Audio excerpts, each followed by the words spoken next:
What led you to begin filming all those years ago? I've been fascinated with motion. I loved animation, and I always loved to draw. And so it was, I wanted a camera. I understood how movement worked, and I wanted to make my own animated film. So at my 12th birthday, I begged my parents for a Super 8 movie camera. And the rest is history. I just began filming everything. And then I realized how much fun it was to capture people talking. I was very influenced by An American Family, the documentary, with the Loud family. And I started making films like that of my own family talking. So I've got lots and lots of footage of my older relatives who are all deceased now. And the longer time went on with all that stuff, I had to keep going. It was like an obsession. I had to capture everything. What do you feel when you see your older footage back now? Well, I was a good-looking wanker in my day. I'm not self-conscious in a bad way. In fact, I've actually become more aware of my speaking style and everything. When you see yourself on video and audio a lot, you tend to become used to it. And so I'm aware of every mannerism. I'm very self-aware. And when I look back at my early stuff, I could see the beginnings of that, how self-aware I was becoming. Did you approach Matt, or did Matt approach you? Matt approached me. He saw my viral video on YouTube, 35 years backwards in time, where I actually show myself youthening over, from 54 to 18. And he said, can we make a small film on that?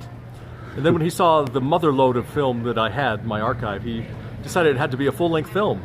How did you feel when you heard the film had got into Sundance? Oh, I was filled with ecstatic joy. I did a little skip to Milou, dance, a little jig, and I kvelled. I'm kvelling now. Just thinking about it gives me such nachas.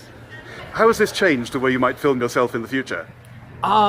It's just meant more of it. Basically, I bought myself a little GoPro video camera, and I'm now filming myself with that, getting the wide world of fisheye lenses.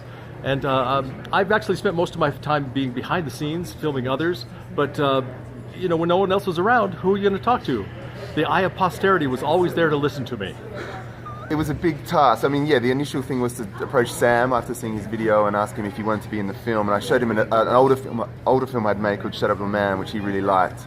And it sort of gelled, his aesthetic gelled, I guess, and he kind of thought he was in good hands.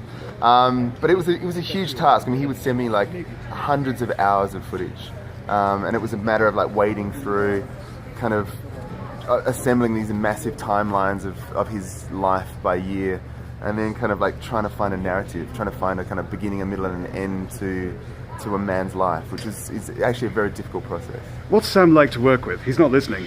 He's great to work with because he's very open, he's uncensored, he's willing to experiment, he's willing to put himself out there and in his most raw and raw form, which is in this day and age of the Facebook and the selfie, where our Facebook sites are so curated and so kind of nice, that to find someone who's so raw and real, I think is quite amazing. That's part of the joy of the film. What's Sundance been like for you and the team? Is this something you'd like to do again? Well, we've been here 3 times now, so we've been very lucky. We're almost like veterans or something now, and they keep inviting us back. I think there's something about when we had a film here called Shut Up Little Man in 2011, and then last year 52 Tuesdays, which was a drama film, which Sophie Hyde won Best Director for. So we've had a really good run, and sort of to get into it again, it was a huge thing. Sundance is a huge honor just to walk around here and be part of this sort of global industry, and just the world's focus is upon you for this sort of 10 days, and it just gives you it's a huge honor, and it's a lot of kudos, and it sort of legitimizes you in the eyes of these people. So suddenly you're talking to Sony Pictures or suddenly talking to whoever it is because you've got into this film festival, and it's quite a serious thing. When you return to Australia, what do you think Australia is going to make of this? Because I understand they haven't really seen the film yet. No, they haven't seen it. So the film will premiere in Adelaide, at the Adelaide Film Festival. They're a part-funded film. So we're going to premiere there in October. So I'd be interested to see what Australian audiences make of Sam. The American audiences, I think, see themselves in him. You can see America grow up. But I think it's a universal story of aging, of memory, of recording. So I'm really looking forward to premiering at home. it's a real thrill for us to be here a third time at Sundance. Sam Klemke's Time Machine is our third film, and it's really encouraging to know that our films are resonating with international audiences. So at home we tend to work in our office, heads down, and we're not sure whether anyone's going to like it, whether anyone's going to see it, and to have Sundance send us an email and say you're coming means everything. It's fun. It's fantastic to launch the film on a world stage like this. What do you think it means for the film industry in South Australia? I think being so far removed, I think there's two things. I think it means it shows other filmmakers in South Australia that you can make films that reach international audiences. You can live and work in Adelaide and make films that resonate across international boundaries, which is really comforting to know.